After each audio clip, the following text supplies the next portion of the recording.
경기도의회 의원에게 직접 듣는 시간. 의정 포커스. 자, 오늘은 전화 연결로 만나보겠습니다. 경기도의회 황대호 의원 전화 연결되어 있습니다. 의원님 안녕하십니까? 예, 안녕하십니까? 예, 간만에 뵙습니다. 예, 오랜만에 인사드립니다. 네, 저는 처음 뵙습니다, 의원님. 예, 어떻게 잘 지내셨어요? 예, 요즘 뭐 워낙 시국도 비상시국이고 부지런히 또 경기도와 또 서울 이렇게 또 교류하면서 바삐 다니고 있습니다. 아니 근데 좀 간만에 저 얼굴 좀 뵈려고 그랬는데 왜 안 오셨어요? 오늘 다름이 아니고 오늘 첫째 아이 입학식이 있어요. 축하드립니다. 예.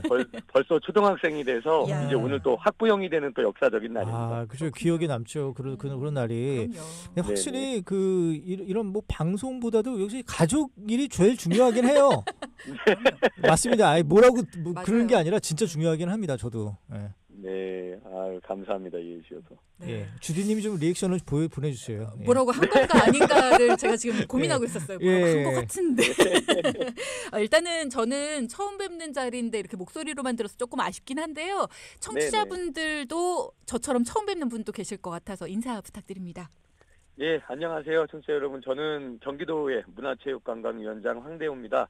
늘 우리 1,400만 경기도민의 목소리를 대변하는 것을 최우선 가치로 띠고 있는 누를황, 큰대, 범호, 수원의 큰호랑이 황대호 우리 청취자 여러분께 인사드립니다. 와. 이름 이런 거 왜 예전에 이게 황대호 의원이 우리 청취자분들 모르실 수도 있겠다. 우리 황대호 의원님이 예전에 우리 그 정치 토론의 패널로도 활동을 하셨어요. 들어본 예, 것 같아요. 맞아요. 목소리. 그럼 그때 이렇게 본인 이름을 소개하시지요. 왜 안 하셨어요? 아쉽다. 예. 제가 학습을 많이 했어요. 이게 가장 청취자분들이 기억하시기 좋은 네이밍이 애칭이 제가 실제 호랑이에 태어난 큰대 범호 황대호기 때문에. 그러니까 저하고 띠동갑이세요. 우리 우리 호랑이띠. 그 의원님 다시 한번 소개할 수 있는 기회 드리겠습니다. 예, 청취자 여러분들 정말 반갑습니다. 저는 여러분들의 삶을 든든히 지키는 큰대 범호 수원 큰호랑이 경기도의원 황대호입니다. 반갑습니다. 어흥. 네, 오늘 준비된 이야기 좀 나눠보도록 하겠습니다. 아마 지금 딱 처음 뵌 분들도 굉장히 의원님 좀 친근하게 느끼실 수 있을 것 같습니다. 인사법 덕분에. 일단 저희 준비된 이야기 나눠보면. 지난 토요일이 3.1절이었잖아요. 또 예, 특히 맞습니다. 올해는 광복 80주년. 참 의미가 있는 해인데 의원님께서 여기에 맞는 의미 있는 조례안을 제정하셨다고요? 예, 맞습니다. 제가 그 경기도 일본 제국주의 상징물 사용 제한에 대한 조례안을 대표 발의했습니다. 그 말씀해 주신 것 같이 광복 80주년이기도 하고요. 또한 이번 25년은 을사늑약 그 강제 체결 120주년이 되는 해기도 합니다.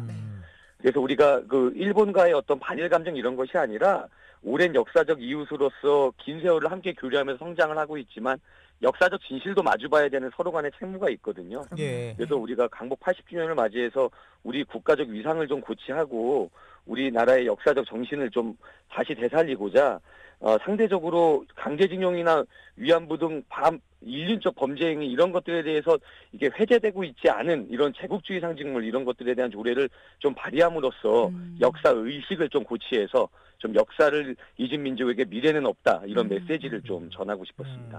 이게 경기도 일본 제국주의 상징물 사용 제한에 관한 조례안인데 이 조례안 일단은 뭐 느낌이 오긴 합니다만 어떤 내용인가요? 좀 더 자세히 알고 싶어요.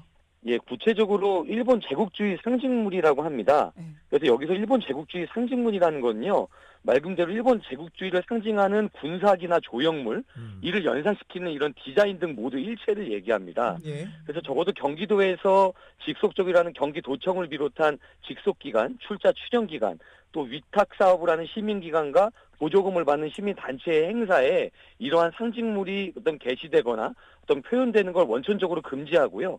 31개 시군에도 이런 거에 대한 어떤 역사적 의식을 고취하는 이런 걸 권고하는 이런 것들을 활동을 하게 되고요. 또 자문위원회 또한 이렇게 활동을 하게 돼서 이것이 어떤 새로운 조례안이 아니라 벌써 서울특별시 강원도, 세종특별시, 부산광역시, 인천광역시, 울산광역시, 충청남도 등 7개 광역지자체에서는 이미 자치법규로 이런 것들을 제한하고 있습니다. 이게 또 경기도, 우리 대한민국의 수도인 우리 경기도에서 이런 것들을 또 마련해놓고 있지 않은 걸 제가 발견을 해서 당연히 강복 80주년을 맞이해서 이것은 어떤 지방정부의 책무이거든요. 올바른 역사인식을 갖고 가는 것은. 근데 요번에 보면 이런 그 반인륜적 범죄 행위나 이런 어떤 친일적 행위들을 이렇게 좀 정당화하는 이런 것들에 대한 행태들이 많이 보이고 있어요. 역사를 왜곡하는 이런 현상들이 우리 국내에서도 많이 보여지고 있어서 이런 것들을 잘하는 학생들과 도민들에게 좀 올바르게 좀 고치시키고자 좀 제정하게 됐습니다. 예, 그 방금 의원님께서 역사 왜곡 사례가 최근에 좀 빈번하다 이렇게 말씀을 해주셨는데 그렇게 이번 관련된 조례안을 발의한 그래도 좀 뭔가 특별한 계기가 좀 있었을까요? 그러니까 예를 들면 일본 제국주의 상징물이 공공으로 사용됐던 사례가 있었습니까? 예, 이 서울의 사례 집회에서도요. 예? 이 공공연하게 이 우길 승천기를 갖고서 우리나라 이렇게 역사를 기리는 이런 집회에 일부 구구 단체들이 와서 이렇게 우리의 일본에 있던 식민지 지배를 정당화하는 퍼포먼스들을 많이 보였고요. 예. 특히 우리 서울특별시에서 이 해당 조례안, 이 일본 제국주의 상징물 제한 조례를 폐지하려는 의회의 시도가 있었다가 이 모든 여론과 시민들의 이 질타에 다시 철회를 하는 그런 사건이 발생했었습니다. 지난 4월에요. 그래서 이것은 어떤 뭐 진보나 보수의 영역이 아니라 어떤 국가의 정체성을 우리가 존립하고 확산시키는 일이기 때문에 이것은 우리 1410만인 경기도에서 좀 선도적으로 더 강화시켜서 해야 되겠다 이런 생각을 가지고 좀 추진하게 됐습니다. 예. 그러면 이게 이제 조례안이 적용이 돼야 될 텐데 언제부터 적용이 가능합니까? 예, 다가오는 4월 8일 임시회에 이제 상정을 할 예정이고요. 예, 빠르게 통과되면 이제 6월 달부터 이제 우리가 8월 또 15일이 강복 80주년 아니겠습니까? 그래서 31개 시군에 이 같은 내용들을 좀 공공상징물의 공공 제한을 권장하기도 하고요. 또 우리 공공사용을 지향하는 문화 조성을 위해서 우리 경기도교육청 또 도내 시군 시민단체들과 함께 한 5월 달부터는 협력 체계를 구축해서 이 적극적으로 이런 캠페인에 좀 나설 것으로 기대하고 있습니다. 예, 그 의원님 제 기억으로는 지난해 광복절이었나요? 그 부산의 한 주상복합에 그 우길 승천기를 개항을 해가지고 논란이 됐던 걸로 제 기억이 나는데 예, 맞습니다. 기억나시죠? 예. 그런 거는 이 조례안에는 해당이 안 되는 거죠. 개인 이게 이제 집이니까. 사실 민간의 영역이기 때문에 또 이런 것들을 아까도 말씀드렸듯이 이제 시군 단체와 협력 체계를 구축하고 이제 그렇게 시민단체하고의 활동을 좀 이어가거든요. 이런 그런 걸로 이제 우리 자발적인 어떤 참여와 의식고치 이런 걸 향해서 하는 수밖에 없고 여기서는 도내 직속기관이나 출자 출연기관 또 위탁을 받는 단체나 행사 이런 직접적인 거부터 좀 시작을 해서 그럼 민가에서 부산의 사례도 있었고요.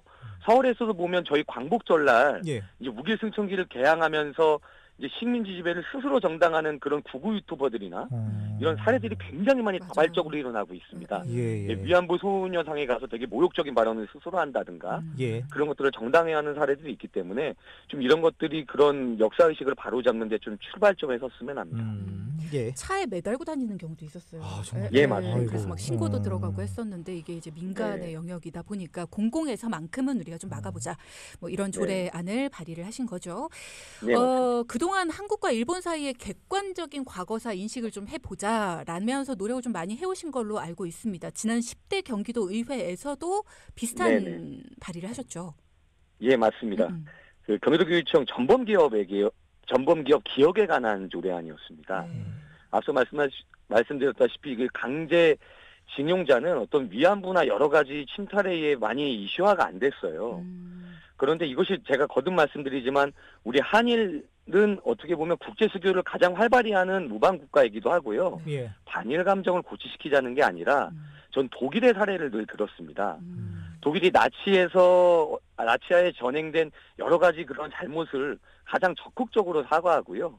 또 그것을 지원했던 우리가 알고 있는 전범 기업들이 있습니다. 벤츠, 아우디 등 유수한 기업들인데 그 기업들은 굉장히 적극적으로 그 후대의 유가족들에게 교육 지원이나 사회 공헌 활동을 하면서 오히려 적극적인 진심을 가지고 어떤 사과와 캠페인을 진행하면서 되게 사랑받는 기업으로 우뚝 서고 있거든요. 네. 그래서 저도 경기도교육청 쪽에 이런 조례를 발의해서 우리 그 전범 기업들의 국가들이 그 제품들이 우리 교육 현장에도 굉장히 많이 사용되고 있습니다. 예. 그래서 그것을 어떤 쓰지 말자 불매운동을 하자 이런 것이 아니라 어떤 글짓기나 캠페인, 어떤 역사적 인식을 학생 자치회에서 회의를 통해서 어떤 역사적 진실을 마주보고 학생들이 이런 사실을 알고 성장할 수 있도록 하자 이런 조례안을 발의했어서 예. 만장일치로 의회에서 통과됐던 기억이 납니다. 굉장히 중요한 일이에요. 예. 아니 근데 뭐 더 나아가서 일본 기업뿐만 아니라 우리나라 기업들도 친일 기업들 뭐 캐보면 많이 나오잖아요. 그런 것도 좀 생각도 좀 해보셔야 될 것 같기도 합니다. 예, 근데 저는 어찌됐든 이게 그 자유경제 시장 쪽에서 어떤 정치의 영역이 어떤 시장 경제에 침범하는 것들에 대한 우려는 저는 확실히 갖고 있고요. 예. 다만 그런 친일 기업이라든가 어떤 구구 세력들에 편승하면서 이익을 취득하는 그런 어떤 기업에 대해서는 이미 우리 국민들의 수준과 인식이 올라와 있기 때문에 자발적인 불매 캠페인을 해두시거든요. 예. 그런 것들은 자발적으로 가되 다만 공공의 영역에서 지금 심심치 않게 이런 공직자들이나 공공 행사에서까지도 등장하는 이런 것들은 국가적으로 바로잡고 역사 인식을 좀 철저히 해야 되겠다 이런 문제의식을 갖고 있습니다. 맞아요. 예. 네. 네. 자 그럼 다음 질문도 드려볼게요. 또 우리 무병의병에 대해서도 맞아요. 예. 11대 경기도의회 전반기 때였죠. 무병의병에 대해서도 조례안을 발의하셨어요. 예, 맞습니다. 이게 이름 석자 남기지 못하고 돌아가신 분들이 많아요. 이게 1906년부터 1911년까지 경기도에서만 거의 6,971명이 참전을 하셨어요. 네. 그래서 105회 이상의 교정 끝에 한 1,300명 정도 되는 분들이 이 이름 석자 남기지 못하고 이렇게 순직을 하신 이런 사례들이 있습니다. 그래서 이게 1895년 의미사변부터 1910년 한일 합방 전후까지 일제 스스로 맞서 싸우다가 돌아가신 의병이라 그러면 대부분 학령기 학생들이거든요. 네. 지금으로 따지면 초중고 학생들이 총칼 들고 나가서 이름 석자 못 넘기고 우리 국가를 위해서 싸운 겁니다. 예. 근데 이게 경기도로 확장시켜 보면 지금 양평 의미 묘병 의역이 있고요. 연천군과 이천, 용인 안성시에서도 경기 의병의 흔적이 남아 있어서 이것을 발굴하고 기념하는 그런 조례를 전국 최초로 발의를 했고요. 저희 조례를 벤치마칭해서 다른 타시도에서도 굉장히 문의가 많이 왔습니다. 이것이 이제 중앙정부가 하지 못한 일을 경기도에서 좀 최초로 한 사례 아닌가 그렇게 생각합니다. 원래 이렇게 역사에 관심이 많으셨나요? 이게 사실 지방 정부라는 표현을 자꾸 쓰는데요. 이게 저희가 역사 인식에는 앞서 말씀드렸다시피 여야가 없거든요. 이게 역사를 잊은 민족에게 미래가 없습니다. 그래서 저희는 이 조국을 위해 희생하신 순국선녀들을 기억하는 것은 우리 미래의 성장의 동력을 만드는 일이기도 한데 이것이 어떻게 보면 요즘 시대에 이념으로 대립되면서 자꾸 이렇게 정치화 쟁점화되는데 그런 것이 아니라 저는 여도 없고 야도 없다. 이런 것들은 우리 미래의 후손들에게 올바른 역사인식을 좀 가르쳐주자. 이런 것들은 정치 본연의 역할 아닌가 이런 책임감을 갖고 있습니다. 예. 인터뷰하신 내용 중에서 저는 정치에 대한 신뢰를 잃었던 분들이 그 신뢰를 되찾았을 때 굉장히 뿌듯하다 이런 말씀하신 게 기억이 나는데 역사에 대해서 이렇게 바로잡자 하실 때에도 많은 분들이 신뢰를 되찾게 되는 것 같아요. 예, 굉장히 박수를 많이 보내주셨어요. 왜냐하면 이렇게 무명의병 같은 경우에는 정말로 그 전국 단위 단체에서요 이런 노력을 하는 경기도의회 또 와서 굉장히 많이 유가족들도 오셔서 정말 국가에 대해서 우리가 희생했던 우리 선조들의 이런 보상과 어떤 예우를 받는 것에 대한 감사함 이런 것들을 막 전하면서 눈시울을 붉히시기도 하셨고 또 학생들이 이런 무명의병 전혀 인지 못하고 있었던 학생들이 많습니다. 또 이런 역사인식을 기리면서 좀 고맙다라고 손수 편지도 좀 적어서 저한테 보내줬었고요. 이런 거 보면서 뿌듯함을 느낍니다. 아 그렇군요. 예. 그 저희 의원님, 지금 의원님이 그 문화체육관광위원회 위원장으로 계시잖아요. 맞아요. 네네. 예. 지금 뭐 요 관련해 가지고 좀 요것만큼은 꼭 해결해야 되겠다. 그거 좀 알려주세요. 문화체육관광위원회에 저는 늘 2% 시대라고 얘기하는데요. 그것은 뭐냐면 문화체육관광 예산 2% 시대입니다. 지금 한 1.9%까지는 올린 것 같아요. 계속 해마다 한 400억씩 순증을 하면서 특히 코로나 이후에 문화체육관광 업계가 굉장히 위축됐습니다. 근데 저희는 그 문화체육관광당이라고 표현을 하거든요. 가장 여야 협치가 잘 되는 모범적인 위원회입니다.